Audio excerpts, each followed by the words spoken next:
नमस्कार विद्यार्थी मित्रांनो, स्पॉटलाइट करंट इव्हेंट अनालिसिस मध्ये तुमचं सर्वांचं स्वागत आहे. काल आपण कट ऑफ संबंधीचा इश्यू बघितला होता आणि कट ऑफच्या याच्यामधून जे काही आन्सर की मधून मार्क्स येतात एमपीएससीच्या, त्या आन्सर की मधून जे मार्क्स आल्यानंतर आपण काय केलं पाहिजे. आता आपल्या समोर बरेचसे प्रश्न आहेत की combine pre, MPSC mains, pre UPSC prelims, या सगळ्या याच्यातून मार्ग कसा काढायचा त्या संबंधीचा हा पहिला भाग आहे आपला, की स्ट्रॅटेजी फॉर कंबाईन प्री आणि एमपीएससी मेन्स. म्हणजे तुम्हाला 24 मार्च पर्यंतचा जो आपल्याकडे वेळ आहे, म्हणजे नियर अबाउट 30 दिवस आहे, हे 30 दिवस कसे युटिलाइज करायचे.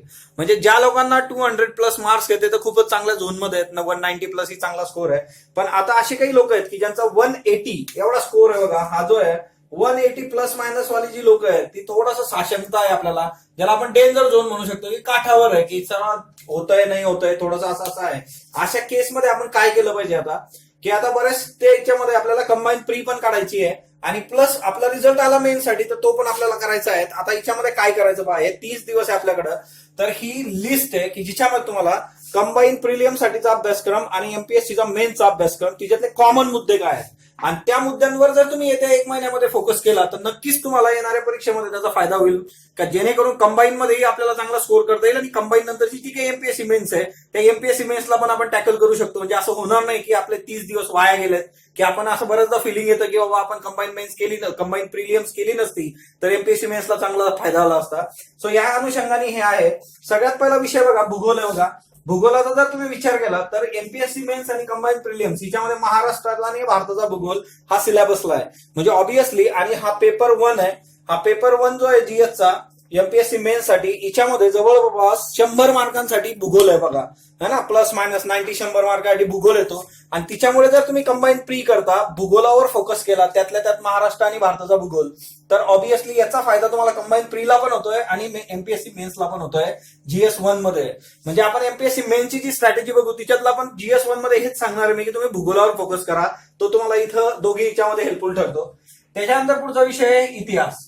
इतिहासामध्ये आधुनिक भारत, महाराष्ट्राच्या विशेष संदर्भांसह हा तुम्हाला एमपीएससी मेन्सच्या जीएस 1 मध्ये, या पेपर 1 मध्ये भूगोल आणि इतिहास असतो बघा, तर हा पण जीएस 1 मध्ये आहे आणि कंबाईन प्रीला पण सेमच तुम्हाला आहे. फक्त याच्यामध्ये एक फरक आहे, तो म्हणजे काय, की एमपीएससी मेन्स करता समाज सुधारकांवर फोकस जास्त असतो. समाज सुधारकांवर प्रश्न विचारण्याची जी काही टेंडन्सी आहे एमपीएससी ची मेन्सच्या बाबतीमध्ये ती इथं दिसून येते इतिहासाच्या बाबतीमध्ये, कारण ह्या गोष्टी बघणं फार गरजेचं असतं.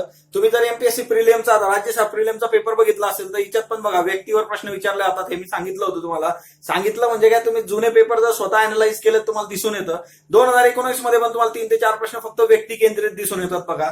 कुठली व्यक्ती यांच्याशी संबंधित होती नव्हती, हे कुणाचं वर्णन आहे, हे रेग्युलर आहे. त्याच्यामुळे हे आपल्याला थोडं गाईड करतं. पण याच्यामध्ये जरी सिलेबस सेम असला तरी एमपीएससी मेन्सवर थोडा फोकस हा समाज सुधारकांवर असतो. सो ही पण गोष्ट आपल्याला दोघी ठिकाणी कामाची आहे.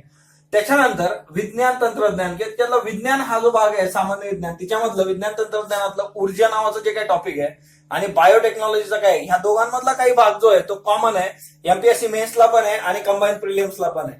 सो या 2 महत्वाच्या गोष्टी आहेत की ज्या एमपीएससी मेन्सला पण विचारल्या जातात. आता विज्ञानाबाबत थोडासा इश्यू असतो की विज्ञान तंत्रज्ञानाबद्दल प्रश्न विचारण्याची जी काही टेंडन्सी आहे तिच्यामधून बऱ्याचदा थोडा प्रॉब्लेम येतो ते प्रश्न टॅकल करताना. सो हे 2 टॉपिक तुम्ही आता जर कंबाईनच्या आधी करून घेतले तर तुम्हाला कंबाईनला पण त्याचा फायदा होतो आणि मेन्सला पण त्याचा फायदा होतो. 2 महत्वाचे, खूप महत्वाचे पेपर आहेत ते म्हणजे काय, तर एक राज्यघटना आपला जो जीएस पेपर 2 आहे बघा, एमपीएससी मेन्स मध्ये हा पेपर 2 आहे, आणि दुसरा आहे अर्थशास्त्र, हे पेपर 4 मध्ये येतं. सो एमपीएससी मेन्सला हे दोन्ही जे काही विषय आहेत ते 100% तुम्हाला दोघी ठिकाणी त्याचं सिलेबस कामाला येणार आहे. आणि राज्यघटना ही खूप महत्वाची आहे. म्हणजे तुम्हाला एमपीएससी मेन्स करता जर चांगला स्कोर आणायचा तर पेपर 2 वर फोकस करणं गरजेचं असतं. तो स्कोरिंग सब्जेक्ट म्हणून आपण बघतो त्याच्याकडे.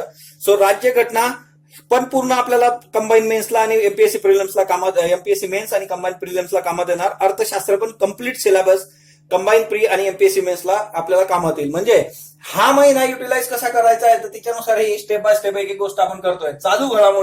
चालू घडामोडींमधला आता कंबाईन साठी सर्व चालू घडामोडी करणं अपेक्षित असतं बघा. तर ज्या काही सर्व वर्षभरातल्या चालू घडामोडी आहे याच्या संबंधित आपला वर्कशॉप होणार आहे बघा 2 मार्चला सकाळी 10 वाजता.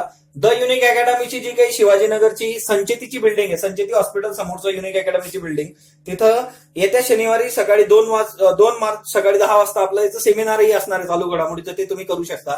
सो तिथून तुम्हाला कमी वेळामध्ये जास्तीत जास्त गोष्टी होतील. पण चालू घडामोडींचा विचार जर केला तर एमपीएससी मेन्सला कसला भाग, तर पेपर 3 जो आहे HRDचा जो काही पेपर आहे तर याच्या मानव संसाधनाच्या याच्यामध्ये महत्वाच्या योजना खूप विचारल्या जातात आणि त्या तुम्हाला एमपीएससी मेन्स मध्ये वर्षभरातल्या ज्या काही चर्चेत असणाऱ्या योजना आहेत त्या तिथे तुम्हाला हेल्पफुल ठरतील.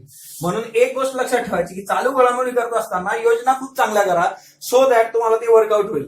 सर्व ज्या काही योजना आहेत त्या सगळ्या योजनांचे नियर अबाउट एक 7-8 व्हिडिओ आपले आहेत, ते तुम्ही स्पॉटलाइटवर बघू शकता. स्पॉटलाइट जे काही वर्कशॉप झाले होते राज्यसेवेसाठी ते यातल्या सगळ्या तुम्हाला तिथे मिळून जातील. पण आता हे करत असताना योजना, आणि तुम्ही जर बघितलं तर कंबाईन प्री मध्ये पण तुम्हाला योजनांवर प्रश्न सापडतात. एमपीएससी मेन्स मध्ये प्रश्न आले होते आता, तर योजनांवर प्रश्न विचारण्याचा एक ट्रेंड आहे. सो हे जे एवढे टॉपिक आहेत म्हणजे भूगोलाचा काही पार्ट, इतिहासाचा हा पार्ट, त्याच्यानंतर विज्ञान, राज्यघटना, अर्थशास्त्र पूर्णपणे हे ऑलरेडी तुम्हाला हेल्प करतो. हे करताना इतकं कॉन्क्रीट करायचं की 24 मार्च पर्यंत तुम्ही याच्यावर खूप चांगला फोकस करणार आणि आफ्टर दॅट 24 मार्च नंतर बाकीच्या गोष्टींकडे तुम्ही वळू शकता, जसं काही मराठी इंग्लिशचा पेपर आहे आणि बाकीच्या गोष्टी आहेत. सो हा कॉन्क्रीट पार्ट होणं गरजेचं आहे 24 पर्यंत. कंबाईन स्पेशल, आता कंबाईन स्पेशल साठी काय करायचं की कंबाईन टिपिकल कंबाईन साठी काही गोष्टी आहेत की ज्या एमपीएससी मेन्सशी संबंधित नाही पण कंबाईन प्री साठी आहेत. एक म्हणजे काय तर गणित, दुसरा आहे बुद्धिमत्ता, त्याच्यानंतर विज्ञानाचा काही भाग आहे जसं की प्राणी वनस्पतींचं वर्गीकरण, आरोग्य, मेडिसिन संबंधीचे प्रश्न. सो हा थोडासा भाग वेगळा आहे रादर दॅन एमपीएससी मेन्सच्या दृष्टिकोनातून.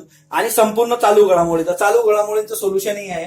तुम्ही जर राज्यसेवेसाठी वर्कशॉप केले असतील आपले किंवा त्याचे व्हिडिओही आपण अपलोड केलेले आहेत आपल्या चॅनलवर, ते तुम्ही बघू शकता. सो कंबाईन साठी ह्या गोष्टींवरचा फोकस आहे.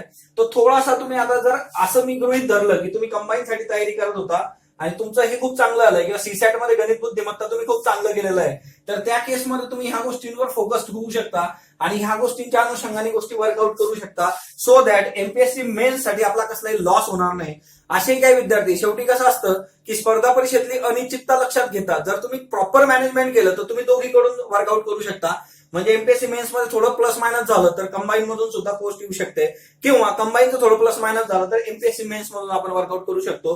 किंवा तुम्ही जर हे सगळं खूप प्रॉपर केलं, याच्यामध्ये तुम्ही स्वतःच्या इच्छानुसार, अभ्यासानुसार स्वतः बदल करू शकता. ही कुठलेही असा रामबाण उपाय वगैरे असं काही नाहीये. तुम्ही हे फ्लेक्झिबल आहे, तुम्ही तुमच्या पद्धतीने वर्कआउट करू शकता, सो दॅट तुम्हाला हे चांगल्या पद्धतीने वर्कआउट करता येईल आणि चांगले रिझल्ट आपण घेऊन येऊ शकतो या याच्यातून. सो ही एक महत्वाची गोष्ट होती की एमपीएससी मेन्स आणि कंबाईन प्रिलिम्स हे टॅकल कसं करायचं. त्यातही मी एक गोष्ट सांगतो की आता बऱ्याच लोकांचे एवढे मेसेज येतात की 180 आहे, 170 आहे, कॅटेगरी वाईज एवढा स्कोर आहे, तर काय होणार.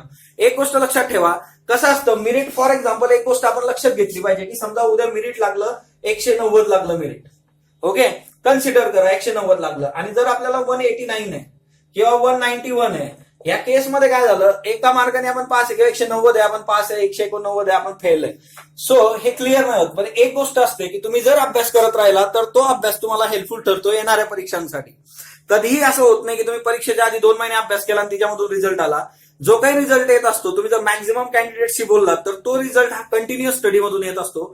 तुमचा अभ्यासातलं सातत्य जे काय असतं ते रिझल्ट मधून येतं, सो दॅट तुम्हाला कुठल्याही 1-2 महिन्याची गोष्ट होत नाही. म्हणून अभ्यास करत राहा, खूप प्रॉपर प्लॅन करा गोष्टी की तुमच्याकडे काय काय ऑप्शन्स आहेत त्या दृष्टिकोनातून ते करायचं, सो दॅट येणाऱ्या परीक्षांमध्ये आपल्याला ह्याच्यातून फायदा होऊ शकतो. स्पॉटलाइट करंट इव्हेंट अनालिसिस मध्ये तुम्हाला या पद्धतीने अजून स्ट्रॅटेजिकल लेक्चर्स आपण देत राहू. स्पॉटलाइटला लाईक करा, शेअर करा, सबस्क्राईब करा आणि जर तुमचे काही सजेशन असले तर ते कमेंट बॉक्समध्ये नोंदवा. धन्यवाद विद्यार्थी मित्रांनो.